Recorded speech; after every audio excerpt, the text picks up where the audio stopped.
నంద్యాల పట్టణ పరిసర ప్రాంత ప్రజలందరికీ యేసుక్రీస్తు వారి శ్రేష్టమైన నామములో శుభములు తెలియజేస్తున్నారు. వీళ్ళారా, నంద్యాల మహాపట్టణానికి డిసెంబర్ 3, 4, 5 తేదీల్లో ప్రతిరోజు సాయంత్రం 6 గంటలకు జరిగే సువార్త మహోత్సవాలకు నేను వస్తున్నాను. యేసుక్రీస్తు నామ ధ్యాన మహోత్సవం స్వార్థ స్వస్థత మహాసభలు. స్థలం ఎస్పీజీ గ్రౌండ్స్, నంద్యాల. ఈ స్వార్థ స్వస్థత మహాసభలకు అద్భుతాలు చేయడానికి పరిశుద్ధాత్మ దేవుడు మీ పట్టణంలో కాలు పెట్టబోతున్నారు. కుంటివారు, గుడ్డివారు, మూగవారు, అనేక దురాత్మ చీకటి శక్తులతో పీడించబడుతున్నవారు తరలిరండి, అద్భుతాలు పొందుకోనండి. వివరములకు పాస్టర్ పాల్ కిషోర్ గారిని సంప్రదించండి. ఈ ప్రపంచంలో ఏదైనా ఒక అద్భుతం ఉన్నది, ఏదైనా ఒక గొప్ప సంగతి ఉన్నది, ఏదైనా ఒక ఆశ్చర్యమైనటువంటి విషయము ఉన్నది అని అంటే నా జీవితంలో నేను రాసుకున్న మాట ఏంటంటే, అది పరిశుద్ధుడైన నా దేవుడు నాతో మాట్లాడటమే, నాతో సహవాసం చేయటమే. ఎందుకంటే ఈ లోకంలో ఏ వ్యక్తి కూడా గొప్పవారు బీదవారితో, దరిద్రులతో, కింద ఉన్న వారితో సహవాసం చేయడం, క్రింద ఉన్నటువంటి వ్యక్తులతో పరిచయం చేసుకోవడానికి ఇష్టపడలేరు. కానీ నీ దేవుడు, నా దేవుడు, మనం ఆరాధిస్తున్న దేవుడు ఎవరంటే, మనము కింది వారమైనప్పుడు కూడా ఆయన మన కొరకు వచ్చి మనతో స్నేహం చేయడానికి ఇష్టపడిన దేవుడు. మనం అప్పుడప్పుడు మన ఇంట్లో చదువుకునే పిల్లలు కనుక ఉంటే వాళ్ళకి చెప్తాం, రేయ్ వాడు చూడు ఎలా ఉన్నాడో, వాళ్ళ నువ్వు ఉండొద్దు. నీకు ఫలానా అబ్బాయి చూడు ఎలా చదువుకుని ఉద్యోగం చేస్తున్నాడో, నువ్వు వాడులాగుండు అని ప్రయత్నం చేస్తాం వాటికి చెప్పడానికి. ఒక మంచి వ్యక్తిని గురించి మనం చెబుతాము, అట్ ద సేమ్ టైం ఒక చెడ్డ వ్యక్తిని గురించి కూడా మాట్లాడతాం. ఎందుకని? వాడిలాగా నువ్వు ఉండొద్దని, వాడిలాగా నువ్వు జీవించొద్దని, వాడిలాగా నీ బ్రతుకు ఉండకూడదని. పరిశుద్ధాత్మ దేవుడు కూడా ఆనాడు పౌలు భక్తుడి ద్వారా హెబ్రీ సంఘానికి ఏశావును గురించి మాట్లాడుతున్నాడు. ఏమని మాట్లాడుతున్నాడు అంటే, ఏశావునట దేవుడు విసర్జించాడు. ప్రియ దైవ జనాంగమా, ఏశావు దేవుని బిడ్డ కాదా? ఏశావు దేవునికి సంబంధించిన మనుషుడు కాదా? ఏశావు దేవునికి సంబంధించిన వ్యక్తి కాదా? భక్తిపరుడు కలిగిన కుటుంబం నుంచి వచ్చాడు. తన తండ్రి కూడా ప్రార్థనాపరుడే, తన తండ్రి కూడా ప్రార్థన కలిగినటువంటి వ్యక్తి, తన తాత ముత్తాతలు ప్రార్థనా జీవితము కలిగినటువంటి కుటుంబమే. కానీ ఆ కుటుంబంలో నుంచి వచ్చినటువంటి ఒక వ్యక్తిని దేవుడట విసర్జించాడట, దేవుడట కాదన్నాడట, దేవుడట అతన్ని విడిచిపెట్టేశాడట, వదులుకున్నాడట. ఎందుకు అనే దాని గురించి చాలా అద్భుతమైన వివరణ హెబ్రీ సంఘానికి భక్తుడు పౌలిస్తున్నాడు. దేవుడు ప్రేమించినప్పుడే ఒక మనిషిని ఆశీర్వదిస్తాడు. దేవుడు ప్రేమించకుండా, దేవుని చేత ప్రేమను పొందుకోకుండా, దేవుని చేత ఇష్టం అవ్వకుండా ఏ మనిషి కూడా దేవుని ఆశీర్వాదాన్ని చూడలేడు, దేవుని దీవెనను చూడలేడు, దేవుని మహిమను వారి జీవితాల్లో పొందుకోలేరు. కానీ దేవుడు విసర్జిస్తే ఆ మనిషి జీవితం. హెబ్రీలకు రాసిన పత్రికలో భక్తుడైన పౌలు 12వ అధ్యాయములో 16వ వచనములో ఒక వ్యక్తిని గూర్చి మాట్లాడుతున్నాడు. ఆ వ్యక్తిని గూర్చి ఏమని మాట్లాడుతున్నాడో జాగ్రత్తగా చూద్దాం. 14 నుంచి చదువుదాం. ఆయన ఏదో చెప్తున్నాడు. 14, 15, 16 దాన్ని చూద్దాం. పరిశుద్ధాత్మ దేవుడు ఈరోజు ఏం మాట్లాడతాడో గమనిద్దాం. అందరితో సమాధానమును పరిశుద్ధతయు కలిగి ఉండుటకు ప్రయత్నించుడి. పరిశుద్ధత లేకుండా ఎవడును ప్రభువును చూడడు. మీలో ఎవడైనను దేవుని కృపను పొందకుండా తప్పిపోవునేమో అనియు చేదైన వేరు ఏదైనా మీలో మొలిచి కలవరపరుచుట వలన అనేకులు అపవిత్రులైపోవుదురేమో అనియు. ఒక పూట కూటి కొరకు, ఈ మాటని మీరు బాగా గుర్తుపెట్టుకోవాలి.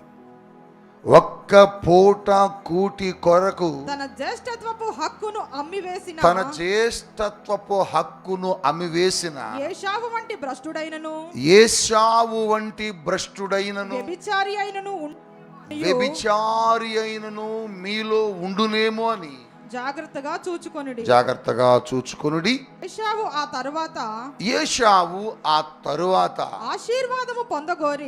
ఆశీర్వాదము పొందగోరి కన్నీళ్లు విడుచుచు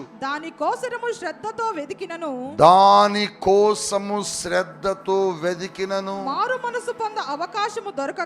మారు మనసు పొంద అవకాశము దొరకక విసర్జింపబడినని మీరు దేవుని చేత విసర్జించబడినని మీరు ఎరుగుదురు. దేవునికి స్తోత్రం చెబుదామా. ఇక్కడ ఒక వ్యక్తిని గూర్చి పరిశుద్ధాత్మ దేవుడు భక్తుడైన పౌలు ద్వారా హెబ్రీ సంఘాన్ని హెచ్చరిస్తున్నాడు. ఒక వ్యక్తి చరిత్రను బైబిల్ గ్రంథంలో వ్రాసి పెట్టాడు అంటే ఆ వ్యక్తి చరిత్ర ద్వారా దేవుడు మనకేదో నేర్పుతున్నారు అని అర్థం. ఒక వ్యక్తిని గూర్చి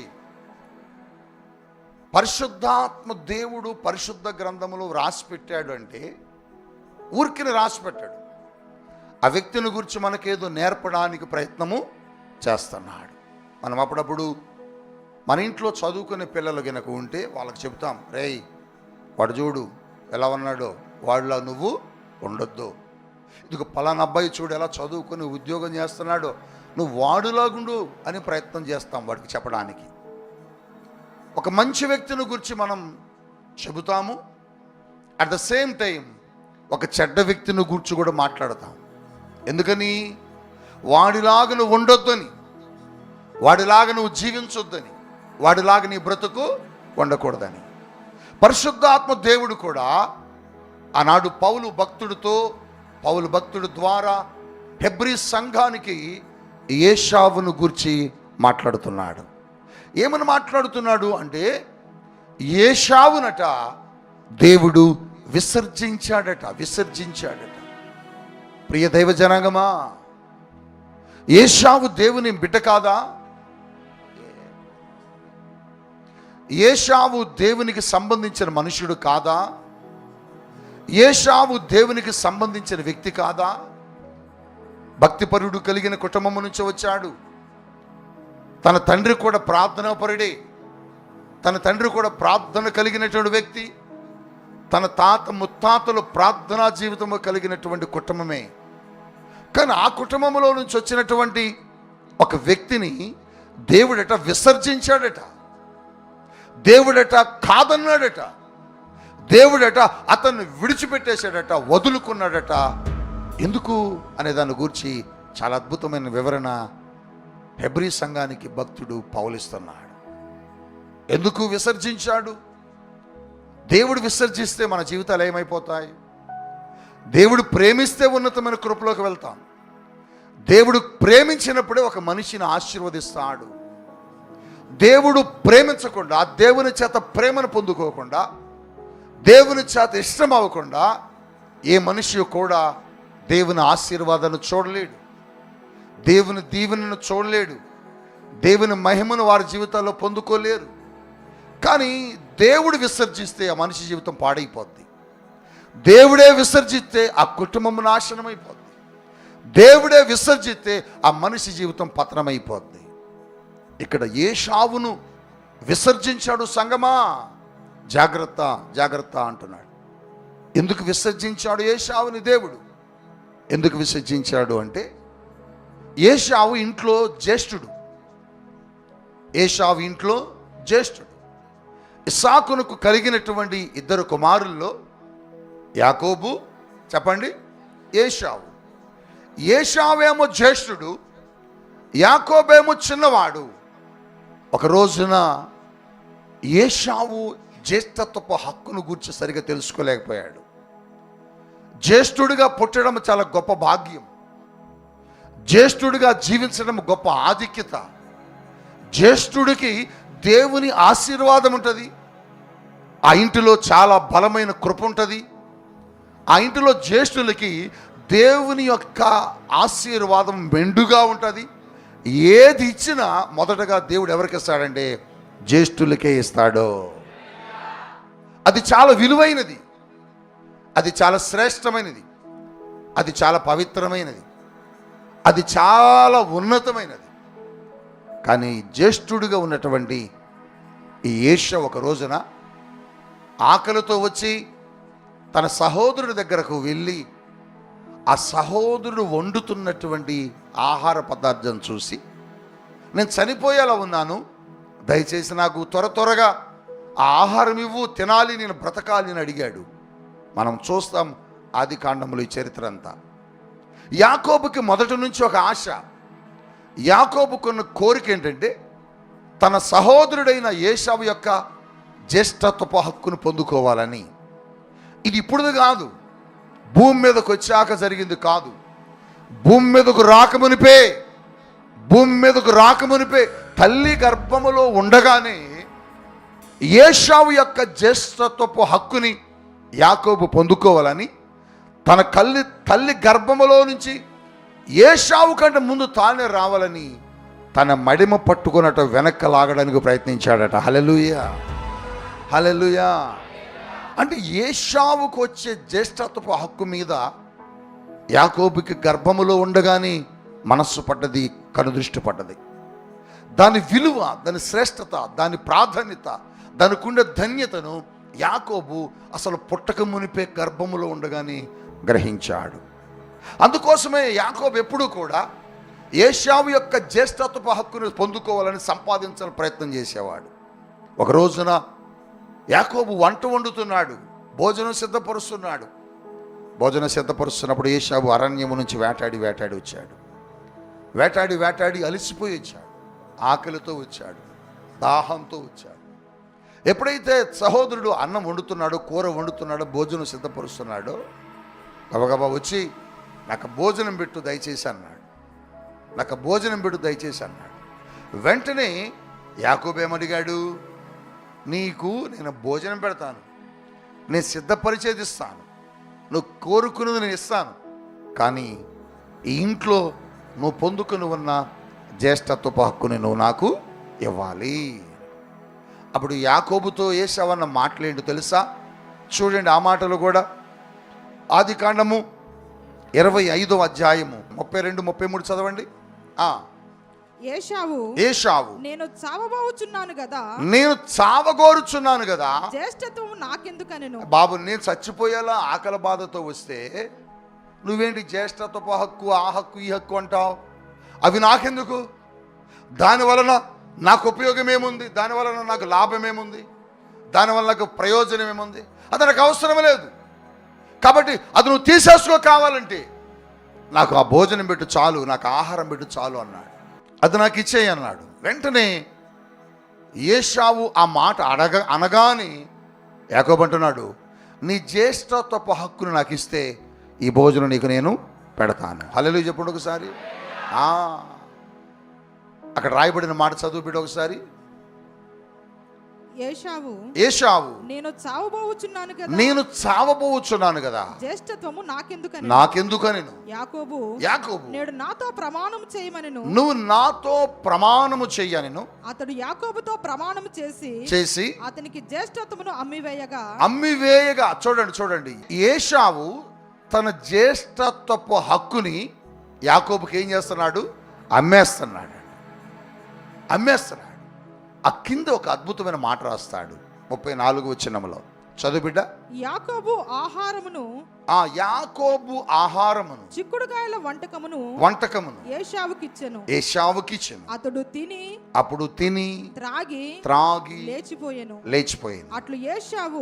అట్లు నా వైపు చూడాలి. అట్లు ఏశావు తన జ్యేష్ఠత్వపు హక్కును తృణీకరించెను. ఏం చేశాడు చెప్పండి? తృణీకరిస్తున్నాడు. దేవుడిచ్చిన ఆశీర్వాదాన్ని, దేవుడిచ్చిన కృపను, దేవుడిచ్చిన ఆధిక్యతను, దేవుడిచ్చిన ఆ జ్యేష్ఠత్వపు హక్కును ఏశావు ఏం చేశాడండి? తృణీకరించాడట. దేవుడిచ్చినటువంటి జ్యేష్ఠత్వపు హక్కును ఆ వ్యక్తి తృణీకరించాడు అంటే అర్థం ఏంటంటే దేవునిని కూడా అతడు ఏం చేశాడు? తృణీకరించాడని అర్థం. దేవునిని తృణీకరించిన వ్యక్తిని దేవుడు ఎలా ప్రేమిస్తాడు? దేవుడు ప్రేమించలేడు. అందుకోసమే దేవుడు కూడా ఏశావుని ఏం చేశాడు తెలుసా? తృణీకరించాడట, విసర్జించాడట. ప్రియ దైవ జనాంగమా, ఏశావుని దేవుడు తృణీకరించడానికి కారణం ఏంటంటే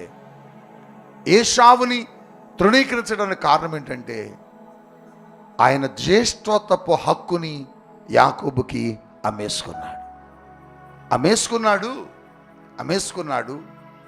అమ్మేసుకున్న తర్వాత ఆ జ్యేష్ఠత్వపు హక్కును గూర్చి తర్వాత తెలుసుకున్నాడు. దాని విలువేంటో, దాని ప్రాధాన్యత ఏంటో, దాని గొప్పతనం ఏంటో తర్వాత తెలుసుకున్నాడట. కానీ వచ్చి అప్పుడు ఆ మాటను గురించి అక్కడి నుంచి స్టార్ట్ చేశాడు పౌలు. దానికి ముందు స్టోరీ చెప్పలే పౌలు. దానికి ముందు ఏం జరిగిందో చెప్పలా. సంఘానికి చెప్పుంటాడు కానీ అక్కడ రాయబడలే.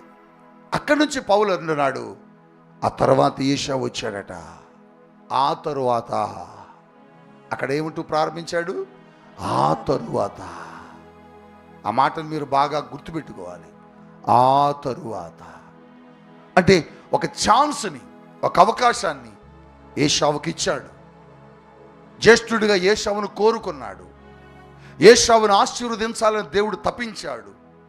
ఏశావు ద్వారా దేవుడు తన ఉద్దేశాలను జరిగించాలని, ఏశావు ద్వారా దేవుడు తన పనిని జరిగించుకోవాలని దేవుడు ఆశపడ్డాడు. కానీ ఏశావు ఏం చేశాడు తెలుసా? తృణీకరించాడట. ఆ తర్వాత వచ్చి దేవుని సన్నిధికి వచ్చి కన్నీళ్లు విడుస్తున్నాడట.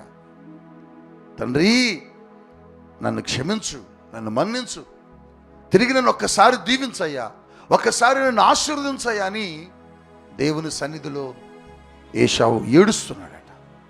ప్రియ దైవ జనాంగమా, ఏడుస్తున్నా కూడా దేవుడు అతన్ని కనికరించలేదు, అతన్ని ఇష్టపడలేదు. ఎన్నోసార్లు ప్రయత్నించాడు, ఎంతగానో అడిగాడట. అక్కడ ఒక మాట ఏం రాయబడిందో తెలుసా? దాని కొరకట వెతికాడట. ఎలా వెతికాడంటేనట, శ్రద్ధగా వెతికాడట. చాలా ప్రార్థన చేసి ఉంటాడు, చాలాసేపు దేవుని అడిగి ఉంటాడు, చాలాసేపు దేవుని పాదాలు పట్టుకుని బ్రతిమలాడి ఉంటాడు, శ్రద్ధగా అడిగి ఉంటాడు, శ్రద్ధగా వెతికాడట. అయ్యా నన్ను కనికరించయ్యా, అయ్యా నన్ను జ్ఞాపకం చేసుకోయ్యా, అయ్యా నన్ను మన్నించయ్యా అని దేవుని సన్నిధిలో ఏశావు శ్రద్ధగా వెతికినా కూడా దేవుడు అతనికి అవకాశము ఇవ్వలేదు. ఎందుకు ఇవ్వలేదు అంటే ఇచ్చిన అవకాశాన్ని జాగ్రత్తగా వాడుకోలేకపోయాడు. ఇచ్చిన అవకాశమును అతడు దాన్ని సద్వినియోగపరచుకోలేకపోయాడు. ఇచ్చిన అవకాశమును జాగ్రత్తగా వినియోగపరచుకోలేకపోయాడు. అందుకోసమే నీకు ఒక అవకాశం ఇచ్చాను ఏశావు, నీ ముందు భోజనం పెట్టాను, నీ దగ్గర ఏశావు, నీ దగ్గర జ్యేష్ఠత్వపు హక్కును పెట్టాను. నువ్వు దేన్ని కోరుకుంటావా అని చూశాను, దేన్ని ఆశిస్తావా అని చూశాను. నువ్వు శరీర సంబంధమైన భోజనాన్ని కోరుకున్నా కానీ ఆత్మ సంబంధమైన పరలోకపు ఆశీర్వాద సంబంధమైన జ్యేష్ఠత్వపు హక్కు నువ్వు చూడలేకపోయావు, కోరుకోలేకపోయావని ఏశావునట విసర్జించాడట. ఇక పో, ఇక నీకు నీ ఇవ్వను, ఇక నీకు అది దొరకదు పో అని దేవుడట తృణీకరించాడట. దేవుడట వదిలివేశాడట. దేవుడు అతన్ని విసర్జించాడు. ప్రియదైవ జనాంగమా, విసర్జించిన తరువాత ఏశావు జీవితం ఏంటంటే, విసర్జించబడిన తరువాత ఏశావు బ్రతికేంటంటే భ్రష్టుడైపోయాడండి, నాశనం అయిపోయాడండి, శాపాన్ని తెచ్చుకున్నాడు, ఎందుకు పనికి రానివాడిగా మిగిలిపోయాడు, వెలివేయబడిన వాడిగా దేశదిమ్మరైపోయాడండి. ఈ ఉదయకాలం పరిశుద్ధాత్మ దేవుడు చెప్పడానికి మీ కొరకు ఆయన ప్రయత్నిస్తున్న ప్రయత్నం ఏంటంటే, దేవుడు నీకు కూడా ఎన్నో అవకాశాలు ఇచ్చాడు. ఈ పరిచర్యలో దేవుడు నీకు కూడా నీ జీవితంలో ఎన్నో అవకాశాలు ఇచ్చాడు. ఆయన నిన్ను దీవించాలని, ఆశీర్వదించాలని, నీ మీద కృపనుంచాలని, నిన్ను బహు గొప్పగా వాడుకోవాలని, నిన్ను గొప్పగా చెయ్యాలని నేను గొప్ప వ్యక్తిగా తీర్చిదిద్దాలని దేవుడు నీకు ఎన్నో అవకాశాలు ఇస్తే, దేవుడు నీకు ఎన్నో విధాలు చెప్పి ఎన్నో విషయాలను బోధిస్తే, సంఘంలో మీరేం చేస్తారో తెలుసా? దేవుని యొక్క సన్నిధిని, దేవుని యొక్క వాక్ని, దేవుని యొక్క మాటలను, దేవుని యొక్క ఆజ్ఞలను, దేవుని యొక్క కృపను మీరందరూ ఏం చేస్తారంటే తృణీకరిస్తున్నారు.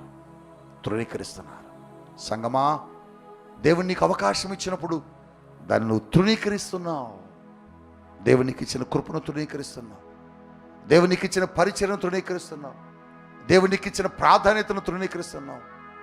దేవుడు నిన్ను ఎంతగానో ప్రేమించే సంఘంలో ఒక అద్భుతమైన పరిచారకుడుగా, ఒక పాటలు పాడేవాడికి, ఒక ప్రార్థన యోధుడిగా, లేకపోతే ఒక పరిచర్య చేసే వ్యక్తికి, ఒక సంఘ పెద్దగా, ఒక సంఘ నాయకుడిగా, లేకపోతే సంఘములో ఒక బాధ్యత కలిగిన వ్యక్తిగా నిన్ను దేవుడు ఎన్నుకొని ఈ స్థలానికి తీసుకొస్తే, ఈ స్థలములో నిన్ను దీవించాలని, ఈ స్థలములో నిన్ను ఆశీర్వదించాలని, ఈ స్థలములో నిన్ను దేవుడు గొప్ప చేయాలని ఆశించి నేను తీసుకొచ్చి కూర్చోబెడితే, నీకు ఇచ్చిన ఆధిక్యత నువ్వేం చేస్తున్నావు తెలుసా? తృణీకరిస్తున్నావు, కాదంటున్నావు, అవసరం లేదంటున్నావు, అది నేను చేయలేనంటున్నావు, అది నాకు అవసరం లేదంటున్నావు. తర్వాత వచ్చిన ఏడ్చినా నీకు దొరకదు. తర్వాత వచ్చి దేవుని సన్నిధిలో అది నాకు కావాలి అని నువ్వు మొర్ర పెట్టినా నీకు దొరకదు. యెషోవా చేశాడు. అయ్యా, అప్పుడంటే బుద్ధిహీనతతో నేను కాదనుకున్నాను, ఆకలేసి శరీర సంబంధమైన దాన్ని కోరుకున్నాను, కానీ ఆత్మ సంబంధమైనటువంటి నీ దీవెన వైపు నేను చూడలేకపోయాను, నీ పని నేను చూడలేకపోయాను, ఆ జ్యేష్ఠత్వ హక్కును గూర్చి నేను తెలుసుకోలేకపోయాను. ఇప్పుడు తెలుసుకున్నానయ్యా, ఒక అవకాశము అంటే దేవుడు అంటున్నాడు, నీకు ఇచ్చాను, నీ సహోదరుడి దగ్గర పెట్టాను, కానీ దాన్ని నువ్వు సరిగా చూడలే, దాన్ని సరిగా నువ్వు వాడుకోలే. అందుకోసమే ఏశావు, ఇక నువ్వు నా దగ్గరకు రావద్దు, ఏశావు ఇక నిన్ను చూడను, వెళ్ళిపోబడి, కానీ దేవుడట విసర్జించాడు. సంగమా, నీకు ఒక అద్భుతమైనటువంటి మందిరం కట్టాడు దేవుడు, ఒక అద్భుతమైన సేవనిచ్చాడు దేవుడు, ఒక అద్భుతమైన సంఘాన్ని ఇచ్చాడు దేవుడు, ఒక అద్భుతమైన దైవజనురాల్ని నీ కొరకు ఏర్పరిచి, నీ కొరకు తీసుకొచ్చి అక్కడ పెట్టి, నీకు ఎంతో గొప్ప గొప్ప మాటలు చెప్పాలని, నిన్ను పరలోక రాజ్యములోకి నడిపించడానికి, నిన్ను దేవుని సన్నిధిలోనికి తీసుకొని వెళ్ళడానికి కావలసిన విషయాలు ఇక్కడ బోధించడానికి నీ కొరకు దేవుడు ఒక మంచి పరిచయం ఇస్తే, మీరేం చేస్తారో తెలుసా? ఈ పరిచయం తృణీకరిస్తున్నారు.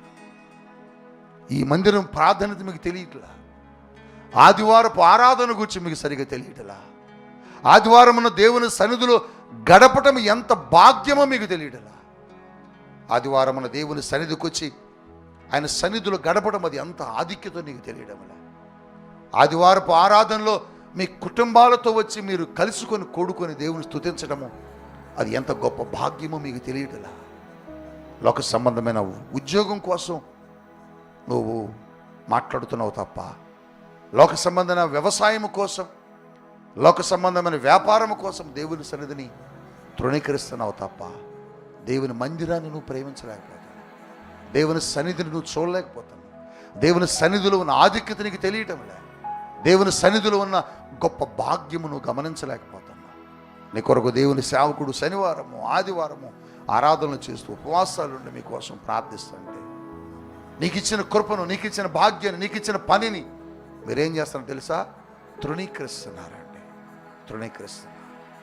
దేవుడు నిన్ను గొప్ప చేయాలనుకున్నాడు, దేవుడు నిన్ను గొప్పగా నిలబెట్టాలనుకున్నాడు, దేవుడు నిన్ను గొప్పవాడిగా చేయాలని ఈ మందిరంలోకి తీసుకొచ్చాడు. నువ్వేం చేస్తున్నావంటే, నీకు అవకాశం ఉంటే వస్తున్నావు, లేకపోతే లేదు. మీ కుటుంబాలతో రమ్మని దేవుడు చెప్పినప్పుడు, మీ కుటుంబ యజమానులు వస్తే వస్తున్నారు, లేకపోతే లేదు. దేవుని సన్నిధిని తృణీకరిస్తున్నారు. దైవజనాంగమా, ఒక మాట దైవజనుడిగా చెబుతాను. ఈ మాట చెప్పడానికి నాకు బాధగా ఉన్నా కానీ తప్పదు చెబుతున్నాను.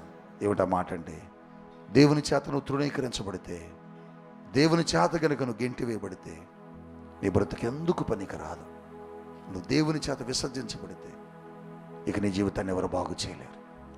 మనుషుల చేత విసర్జించబడినా పర్వాలే, స్నేహితుల చేత విసర్జించబడినా పర్వాలే, బంధువుల చేత విసర్జించబడినా పర్వాలే, కుటుంబీకుల ద్వారా విసర్జించబడినా పర్వాలేదు.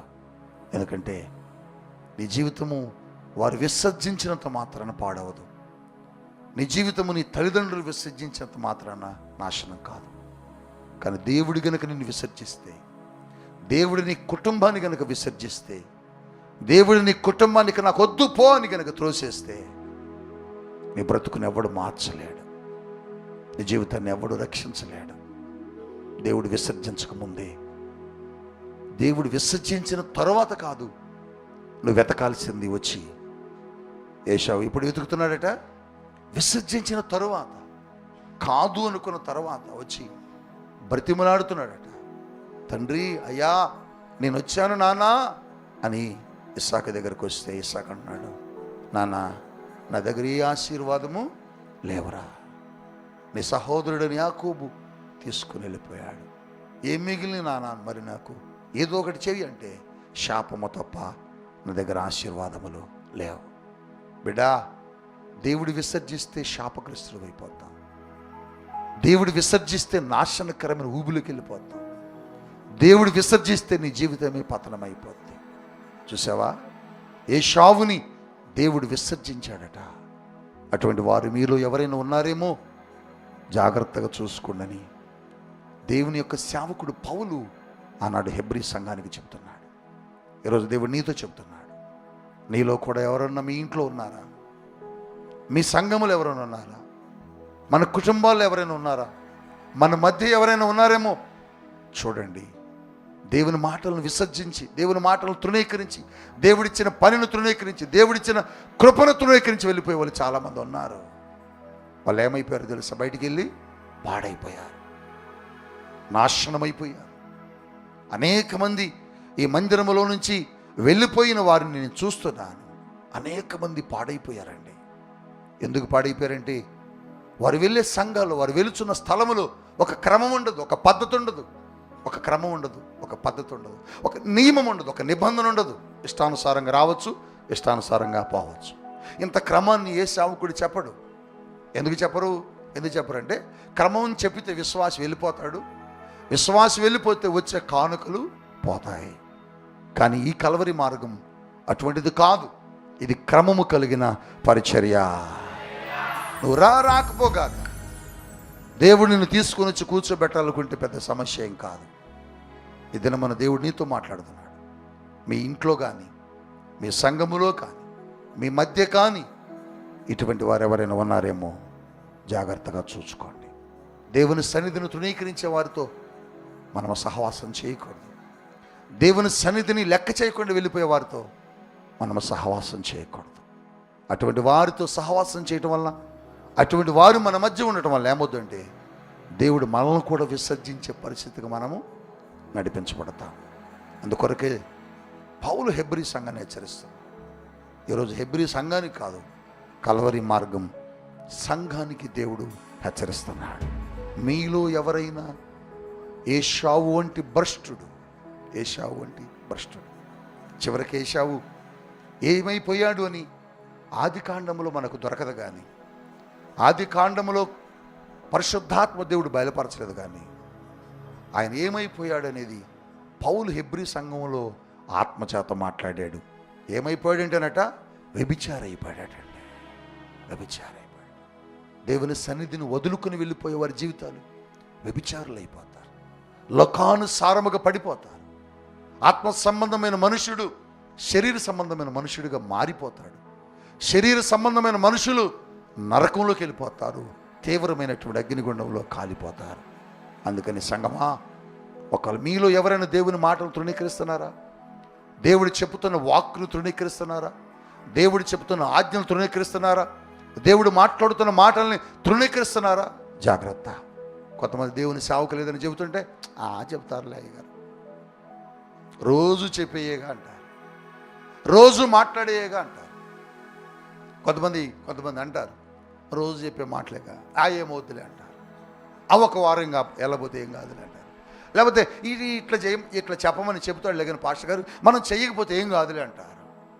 దేవుని ఆజ్ఞను తృణీకరించాడు, దేవుని మాటను పక్కన పెట్టాడు, దేవుని వాక్కును తృణీకరించాడు, దేవుని యొక్క ఆ యొక్క కృపను ఏశావు తృణీకరించాడు. అందుకని దేవుడే చివరికి ఏం చేశాడు, అతన్ని కూడా తృణీకరించాడు. దేవుని మాట నీ దగ్గరకు వచ్చినప్పుడు నువ్వు తృణీకరిస్తే దేవుడు నిన్ను కూడా తృణీకరిస్తాడు. దేవుని మాట నీ దగ్గరకు వచ్చినప్పుడు నువ్వు దేవుని మాటని కనుక నువ్వు అంగీకరించకపోతే దేవుడు నిన్ను కూడా తృణీకరిస్తాడు. తృణీకరిస్తే ఏమైపోతావు తెలుసా? భ్రష్టుడు అయిపోతావు, వ్యభిచారు అయిపోతావు, లోకంలో పడిపోతావు. అందుకోసమే సంగమా జాగ్రత్త, జాగ్రత్త, జాగ్రత్త. దేవుని చేత తృణీకరించబడి దేవుని చేత విసర్జించబడే స్థితికి మన భక్తి జీవితం ఉండకూడదు. దేవుడు మనల్ని ప్రేమించేవాడిగా మనం నడవాలి. దేవుని స్తోత్రం చెప్పండి. దేవుడు మనల్ని ప్రేమించేవారిగా మనం ఉండాలండి. చూడండి, భక్తుడైన సమూయేలుతో దేవుడు మాట్లాడతాడు. సమూయేలుతో దేవుడు మాట్లాడతాడు. సమూయేలట ఒక వ్యక్తిని గురించి దుఃఖిస్తున్నాడట, కన్నీరు గారుస్తున్నాడట, వేదన చెందుతున్నాడట. ఎవరి గురించి వేదన చెందుతున్నాడంటే ఇశ్రాయేలు రాజు అయినటువంటి సౌలును గురించి బాధపడుతున్నాడు. ఇశ్రాయేలు రాజు అయినటువంటి సౌలును గురించి దుఃఖిస్తున్నాడట. దుఃఖిస్తుంటే దేవుడు సమూయేలుతో ఏమంటున్నాడు తెలుసా? సమూయేలు చూద్దాం. సమూయేలు మొదటి గ్రంథం 16వ అధ్యాయం. సమూయేలు మొదటి గ్రంథం 16వ అధ్యాయం 1 నుంచి చూడండి. అంతట యెహోవా సమూయేలుతో ఇలాగు సెలవిచ్చెను. సమూయేలుతో ఇలా మాట్లాడుతున్నాడు. ఇశ్రాయేలుల మీద రాజుగా ఉండకుండా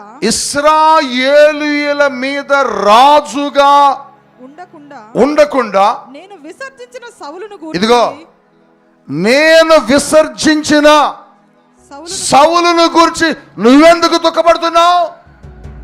ఏ సమూయేలు, ఓ ప్రవక్త, ఏంటి ఏడుస్తున్నావేంటి? ఎవరి గురించి ప్రార్థన చేస్తున్నావు? అయ్యా, సౌలు గురించి ప్రార్థన చేస్తున్నానయ్యా. నేనే సౌలును తీసుకొచ్చి అభిషేకించా, నేనే సౌలును తీసుకొచ్చి నీకు చూపించిన రాజయ్యా ఇశ్రాయేల్ దేశంలో. దేవుడు అంటున్నాడు, కరెక్టే, కానీ ఇప్పుడు నేనేం చేశాను తెలుసా? అతన్ని విసర్జించా. నేను విసర్జించిన వ్యక్తిని గురించి నువ్వు ప్రార్థించొద్దు. నువ్వు ప్రార్థించిన నీ ప్రార్థన నేను వినను. అప్పుడప్పుడు కొంతమంది చెబుతారు, సంఘ పెద్దలు నాతో చెబుతారు, పాస్టర్ గారండి, డాడీ గారండి, మమ్మీ గారండి, మన చర్చ్ నుంచి ఆయన వెళ్ళిపోయాడండి, ఆయన కోసం ఒక్కసారి వెళ్దాం అయ్యా అంటారు. నేనంటాను, నేను ఆయన ఏమనలేదు, వాళ్ళ కుటుంబాన్ని ఏమనలేదు, కనుక నేను వెళ్ళాల్సిన పని లేదు, వారే వస్తారంటాను. కాదయ్యా వెళ్దామంటాను. నేను దేవుని సన్నిధిలో ఒక కుటుంబం గురించి నాతో ప్రొద్దాకల సంఘ పెద్దలు వచ్చి అడుగుతుంటే నేను ప్రార్థన చేశా. ప్రభు, ఆ కుటుంబం బయటికి వెళ్ళిపోయింది, వాళ్ళు రావాలని సంఘం అంతా అడుగుతున్నారు, మరి ఏం చేద్దాం ప్రభువా అని అడిగితే ప్రభు అన్నాడు, నేను విసర్జించిన వాడిని నువ్వెందుకు తీసుకొస్తావు అన్నాడు దేవుడు. నేనే విసర్జించి ఈ పరిచర్యని తోసేసా. నేను తోలేసినోడిని, నేను తీసేసినోడిని నువ్వు తీసుకొస్తానంటావేంటి? నువ్వు ప్రార్థన చేస్తున్నావేంటి? చాలా మార్లు ఈ సంభాషణ మాకు సంఘ పెద్దలకు జరగలేదండి? జరిగింది. అప్పటి నుంచి నేను అనుకున్నా, ఓమ్మ ప్రభా వద్దులే, నువ్వు విసర్జించినోడు మా సంఘంలో వద్దు. ఎందుకని? వాడు ఉండటం వల్ల ఏమవుతుందంటే సంఘం అంతా పాడైపోయే అవకాశాలు ఉంటాయి, సంఘం అంతా నాశనం అయిపోయే అవకాశాలు ఉంటాయి. అందుకొరకే దేవుని చేత మనం విసర్జించబడకూడదు. సౌలట దేవుని చేత విసర్జించబడ్డాడట. ఎందుకు విసర్జించబడ్డాడు మీకు తెలుసా? ఎందుకు విసర్జించబడ్డాడు? సౌలుని దేవుడు రాజుగా ఎన్నుకున్నాడు. సౌలును ఇశ్రాయేలీయుల మీద గొప్ప చేశాడు. ఎక్కడో గాడిదలు వెతుక్కుంటున్నాడండి అతను. తన తండ్రి గాడిదలు పోతే ఆ గాడిదలు వెతుక్కు రావడానికి వెళ్ళాడు ఆయన.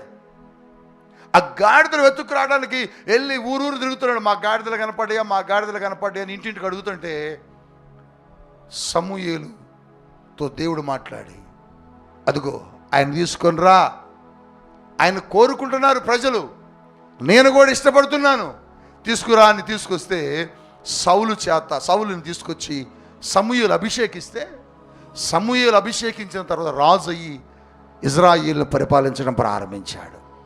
ఏం చేస్తున్నాడు ఈయన? ఏం పని చేస్తున్నాడు? గాడిదలు వెతుకుతున్నాడట.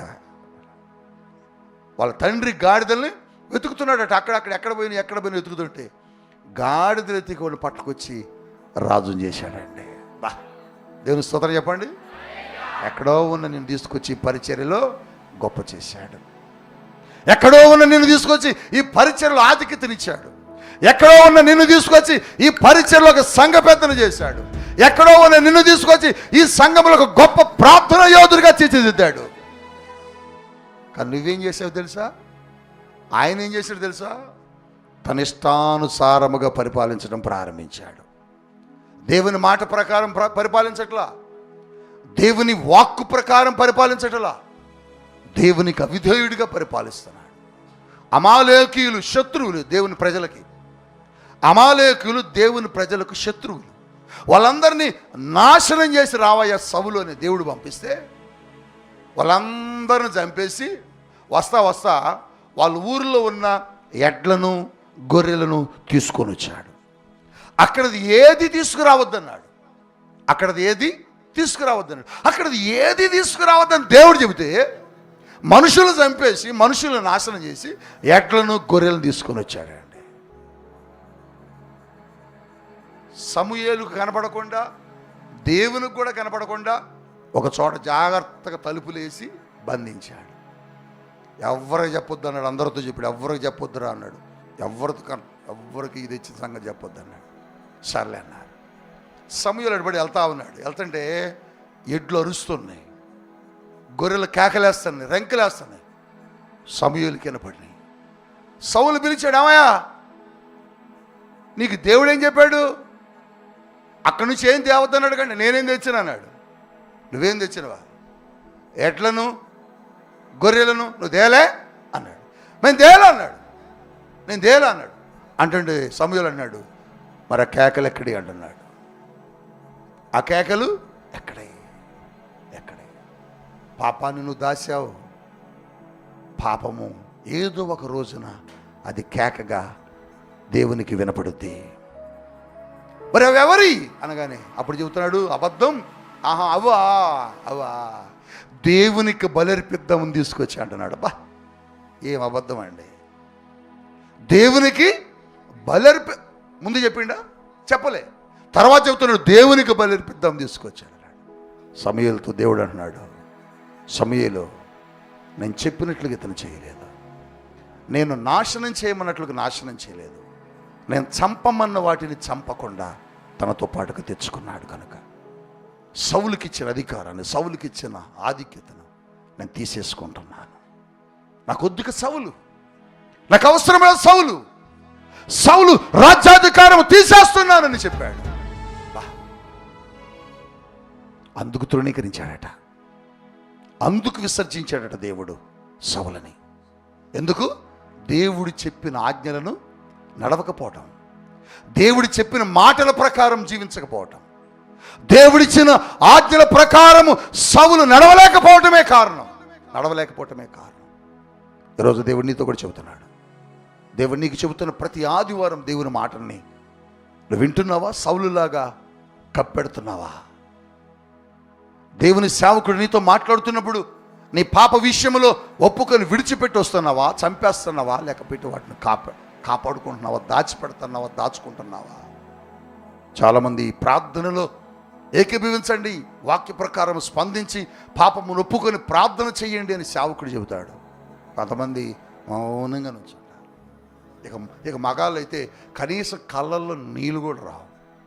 అంటే వాళ్ళు ఏంటి? పరిశుద్ధులు అన్నమాట. వాళ్ళు అసలు పాపమే చేయరు, అందుకని ఏడవరు. వాక్యము నువ్వు వింటే, వాక్యం నీ హృదయంలోకి వస్తే నువ్వు పశ్చాత్తాపడాలా. నువ్వు చేసిన పాపమును బట్టి నువ్వేమవ్వాలి? పశ్చాత్తాపడి కన్నీరు కార్చి దేవుని దగ్గర ఒప్పుకోవాలి. సౌలు ఒప్పుకోలే. సౌలు దేవుని దగ్గర చెప్పలే. దేవుడు చెప్పిన మాట ప్రకారం కాక చెప్పని దానికోసం పరిగెత్తాడు. సమూయేలు ఒక మాట అంటాడు, ఏమయ్యా సౌలు, ఇంటికి వెళ్ళి చదువుకోండి, ఎగబడి తెచ్చుకున్నావేంటి? ఎలా తెచ్చుకున్నాడట? ఎగబడి తెచ్చుకోవటం ఏంటో తెలుసా?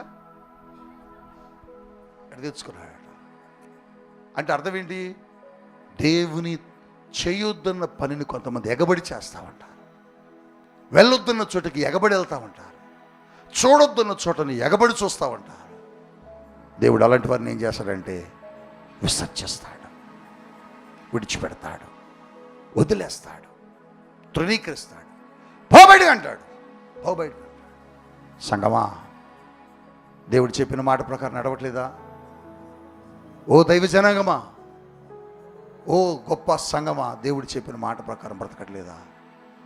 దేవుడు విసర్జించక మునిపే, విసర్జించిన తరువాత కాదు, విసర్జించక మునిపే నువ్వు రావాలి.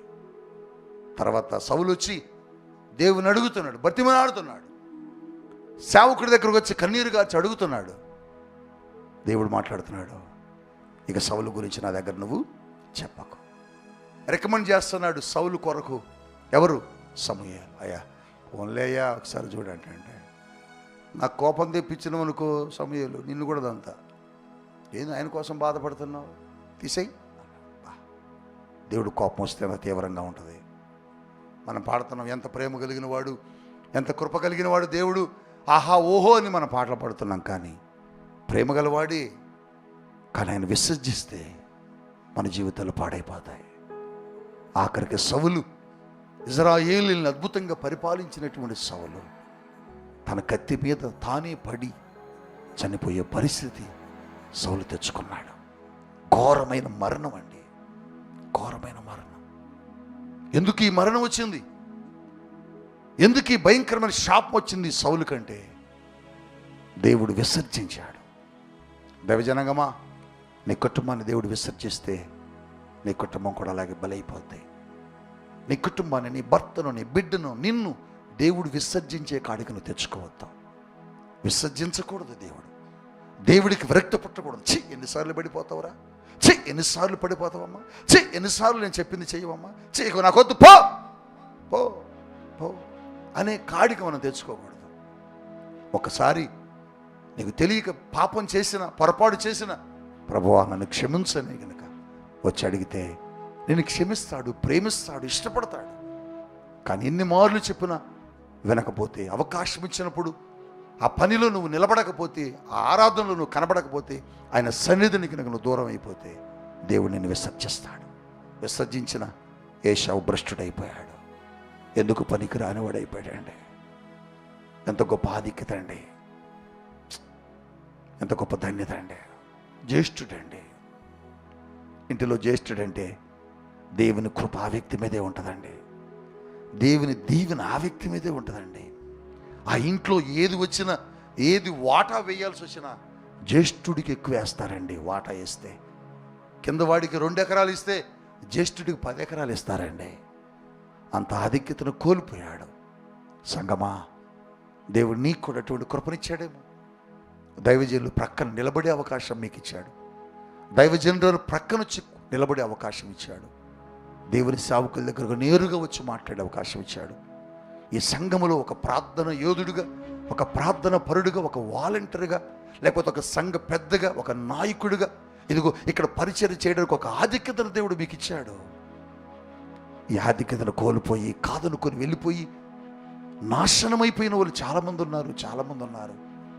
ఒకవేళ మీరు కూడా అలా దేవుని చేత విసర్జించబడతారేమో. విసర్జించబడక మునిపే, ప్రభువా నీ ఆజ్ఞలు నేను పాటిస్తాను, నన్ను త్రోసేయొద్దయ్యా, నువ్వేం చెబితే నేను అది చేస్తాను ప్రభు అని నువ్వు అడిగితే దేవుడు నిన్ను ఆశీర్వదిస్తాడు. వారిద్దరినట విసర్జించాడట. వారిద్దరినట ఏం చేశాడు? విసర్జించాడట. కానీ ఒక ఆయన్ని విసర్జించలేకపోయాడు. ఆయన పేరు ఏంటంటే దావీదు. దేవుని స్తోత్రం చెప్పండి. ఆయన పేరు చెప్పండి. దావీదు. దావీదుని విసర్జించాడు దేవుడు. సమూయేలుతో చెబుతున్నాడు, సమూయేలు నేను ఇతను విసర్జించానయ్యా, మరి ఇతను విసర్జిస్తే మరి నువ్వు ఎవరిని కోరుతున్నావు? ఇదిగో యెషయా ఇంటికి వెళ్ళు, వాని కుమారులలో ఒకడున్నాడు, వాని పేరు దావీదు, అతను నేను కోరుకున్నానన్నాడు. సమూయేలు సౌలుని వదిలిపెట్టేశాడు.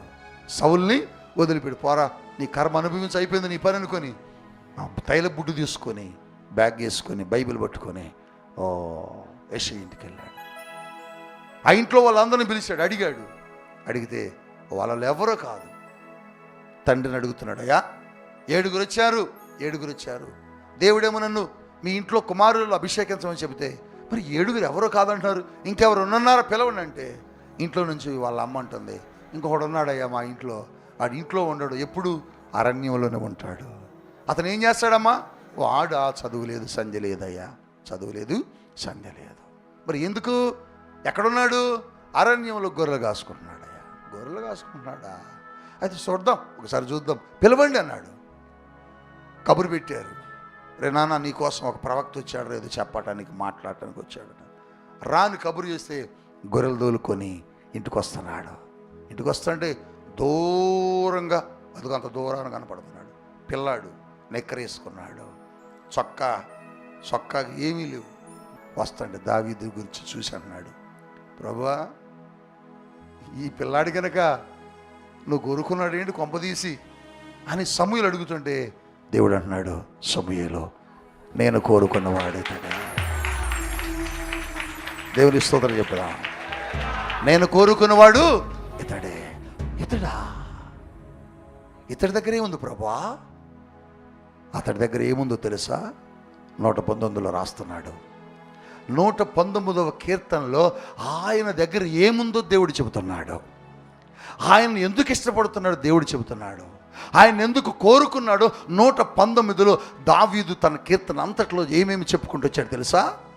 యెహోవా, నీ ఆజ్ఞలను నేను పాటించెదను, నీ ఆజ్ఞలు నాకు ప్రీతికరమైనవి. గట్టిగా స్తోత్రం చెప్పండి.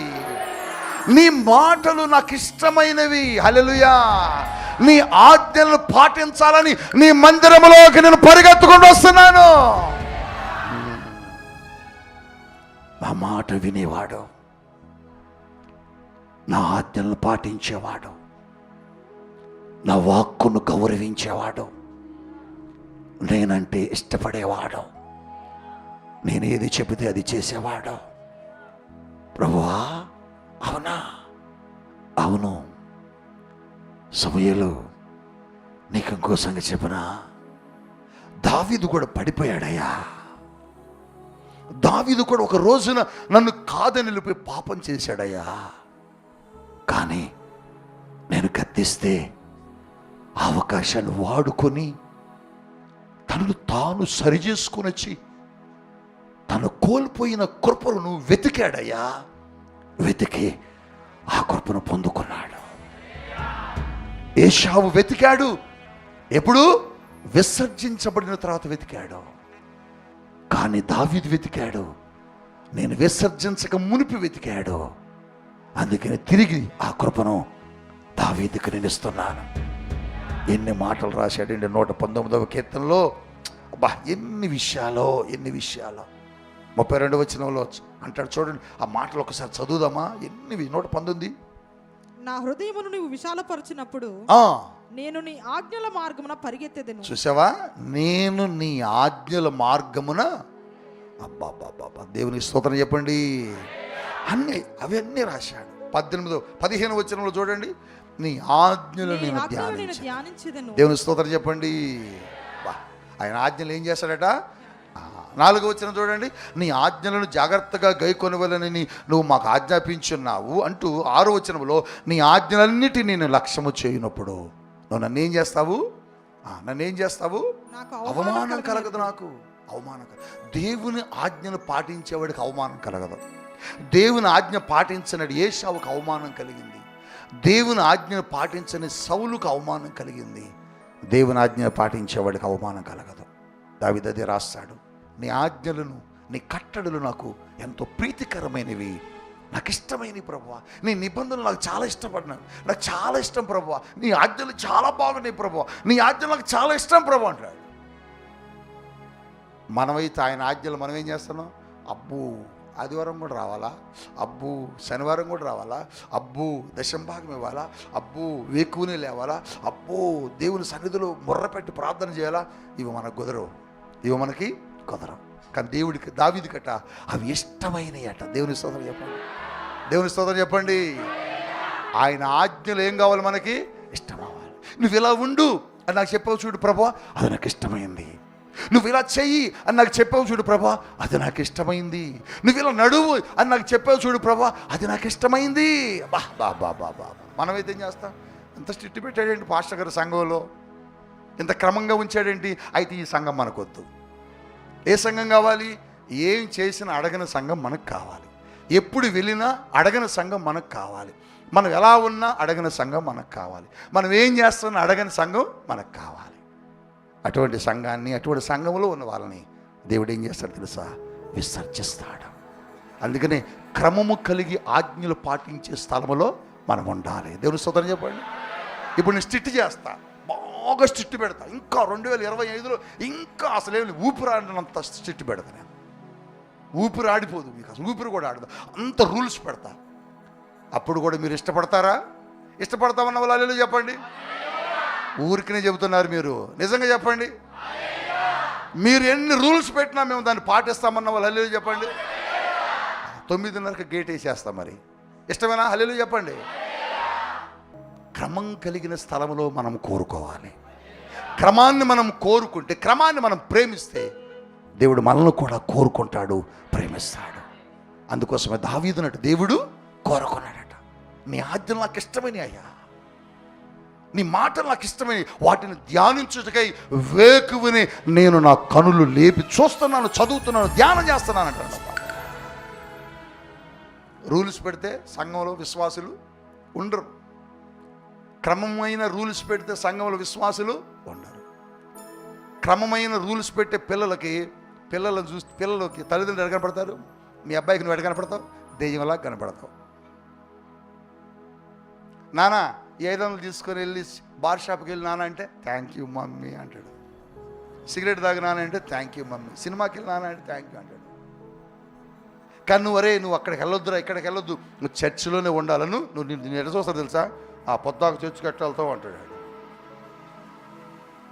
అలా అంటే దేవుడు ఏం చేస్తాడు తెలుసా? మిమ్మల్ని ఏం చేస్తాడు? విసర్జిస్తాడు. దేవుడిని కోరుకోవాలంటే దేవుని చెప్పిన మాట నువ్వేం చేయాలి? వినాలి. వింటేనే ఆశీర్వాదం, లేకపోతే ఏషావుల భ్రష్టులమైపోతాం. దావీదును కోరుకోవటానికి గల కారణం, దావీదుకట దేవుని ఆజ్ఞలట ఇష్టమయ్యాయట. బా ఏం పెట్టావు ప్రభు రూల్స్?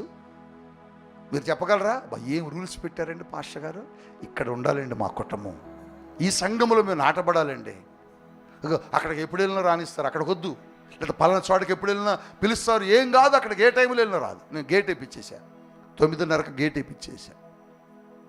నేను చూస్తున్నా, గేట్ వేయించిన తర్వాత ఇక రావడానికి అవకాశం లేదు. ఫోన్స్ అన్నీ ఆ డబ్బాలో వేయించా, మీ ఫోన్స్ అన్నీ ఆఫ్ చేయించా. పైకి వచ్చేటప్పుడు క్రమం కలిగి రావాలి, వెళ్ళేటప్పుడు క్రమం కలిగి వెళ్ళాలి. ఇక్కడ క్రమం ఉంటే నీ ఇంటి దగ్గర క్రమం ఉంటుంది. నీ ఇంటి దగ్గర క్రమం ఉంటే నీ వీధిలో క్రమం నిన్ను చూసి నేర్చుకుంటారు. నీ ద్వారా దేవుడికి మహిమ వచ్చింది. ప్రియ సంగమా, తృణీకరించొద్దు దేవుని మాటలు.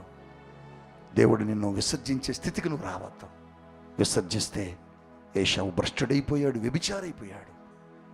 సేవకుడు గద్దించినప్పుడు లోబడు, దేవుడు మందలించినప్పుడు సరిచేయబడు, దేవుడు నిన్ను హెచ్చరిస్తున్నప్పుడు సరిచేయి. నువ్వు ఇలా ఉండు అని దేవుడు చెప్పినప్పుడు నువ్వు అలా ఉండటానికి ప్రయత్నం చేయి. నువ్వు ఇలా నడువు అని దేవుడు చెప్పినప్పుడు అలా నడవడానికి ప్రయత్నం చేయి. ఎందుకంటే దావీదు అలా ఉన్నాడు, దావీదు అలా నడిచాడు కాబట్టి దేవుడు దావీదుని ఇష్టపడ్డాడు. నేను కూడా అలా ఉంటానయ్యా, సౌలులా, నేను ఏషావులా నేను ఉండను, దావీదులా ఉంటాను అనుకుంటే నువ్వు మోకరించి ఒక తీర్మానం చేసుకో. ఒక చిన్న ప్రార్థన చేసుకుందాం.